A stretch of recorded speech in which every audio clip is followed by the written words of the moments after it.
We are going to take a look at the Rochester, Minnesota market report for April 2014. So the stats will be through March 31st of each of these years. We're actually going to look all the way back to 2008 so we can actually get some perspective as to where we are.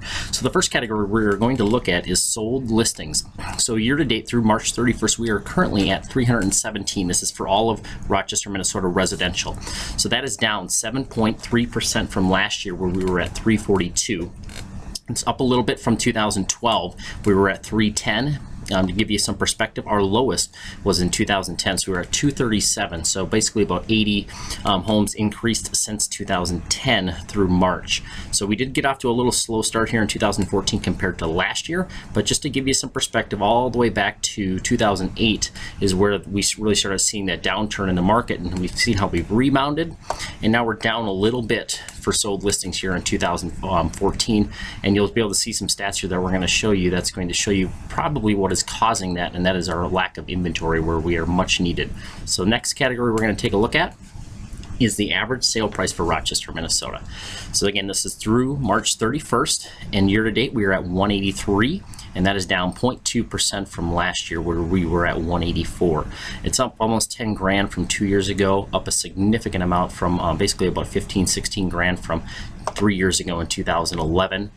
And then our lowest we hit was in 2011 at that 167. So the peak of it was in 2008. We dropped and we've been rebounding, and we're basically steady here compared to last year at 0.2% for the average sale price. Next one we're going to take a look at, and this is unbelievable how this has dropped over the years. To watch this from 2008 increase and then decrease.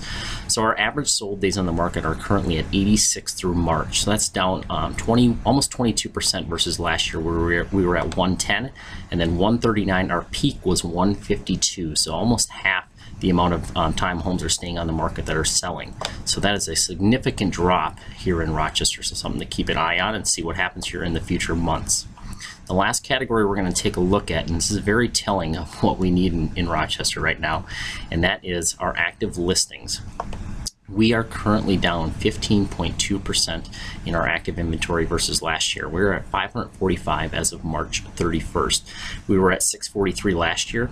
And just look at back to 2010, we had 1,200 homes on the market during 2010 at March, and now we're at 545. So almost tripled a third of the homes on the market from 2010. So it's a significant drop, and something again we're going to very much keep our eyes on, and hopefully the spring market comes around here and we get some more homes on the market, because that is definitely what's causing the lower days on the market that we're seeing, and also the lack of sales as well. We just don't have enough homes to keep up with what we did in the past year. Give you a little bit more perspective on this. This is showing us a timeline since March of 08 of our inventory, what happens with it, and we can see the seasonality and what happens every single spring. So in the yellow, we're seeing what happened in each of the Marches in the past year. So we're at 545, we were at 643, 846, 1080, 1209. And we can see in April, we experienced a huge increase in our inventory every April that has happened. And it's been a little less severe in the last 3 years. We can see that it goes up here, not as severe as it did in 2011. And then 2013 is not as severe as 2012. And we're just starting to hit that market right now, so we're going to be able to keep an eye on here what happens in 2014. So that's a quick market rundown for Rochester, Minnesota residential stats. Go to kwrochester.com or contact us at 507-424-4422.